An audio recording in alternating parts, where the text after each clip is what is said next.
Hi, ich bin Melanie, Loc-Editor für Deutsch bei Bungie. Das Team verrät euch Details über den Mond und von ihrer Arbeit an Festung der Schatten. Das ist alles ganz schön aufregend für uns und wir freuen uns darauf, mehr den Sommer über zeigen zu können. Dankeschön. There's something about the moon. It fascinates us, it haunts us, and now it's calling us back.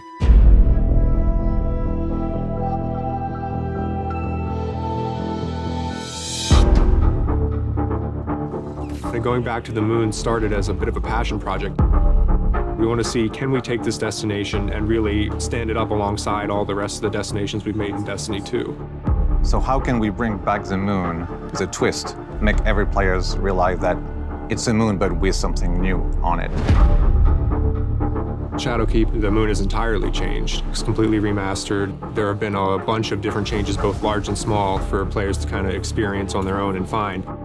We have about double the amount of space. There's more than twice as many places you can go. You've been here before, but it's not the same. Main thing that drove us was the idea of what if there was a hive castle right on the surface. We were trying to go for something that felt really imposing and really threatening. It's very spiky and red, which just kind of makes it feel more aggressive. This is the Fallen Catch from Destiny 1, and it's actually kind of resting on the surface of the moon, and the Fallen are basically making a new base using pieces of the Catch. They're basically just trying to survive.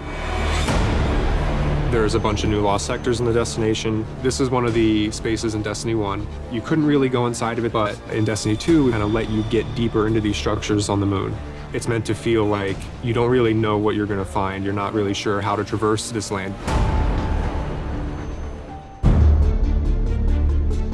On the art side, it's got a completely rebuilt skybox. Every space has top to bottom new lighting. This is actually the first space that we relit. In D1, the lighting is a little bit more clean cut. We went with a lot more saturated colors in some spaces, but in D2 we were trying to give this feeling of desaturation and general spookiness. We wanted it to feel a little bit more mysterious. We wanted it to feel a little bit of that what's in the shadows.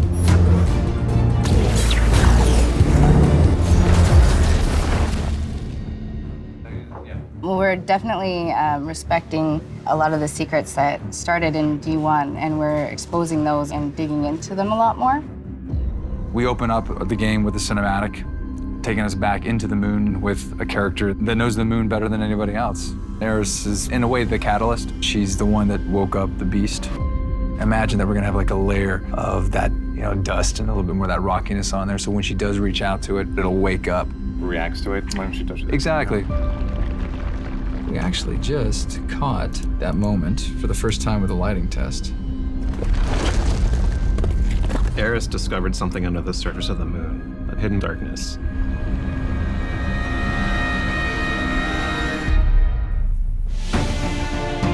There's so much we don't know about the moon. I think a lot of this release is about mystery. One of the things we really liked about the moon in Destiny 1 was that it brought in this element of spacefaring and the height of humanity, right? The height of where we landed as humans before the collapse. So there's a lot of stories that we're telling about the history of humanity here. The people that built the accelerator, the people that built all these structures on the moon, like what happened to them, where did they go? We have a liftoff on Apollo 11. One small step for man.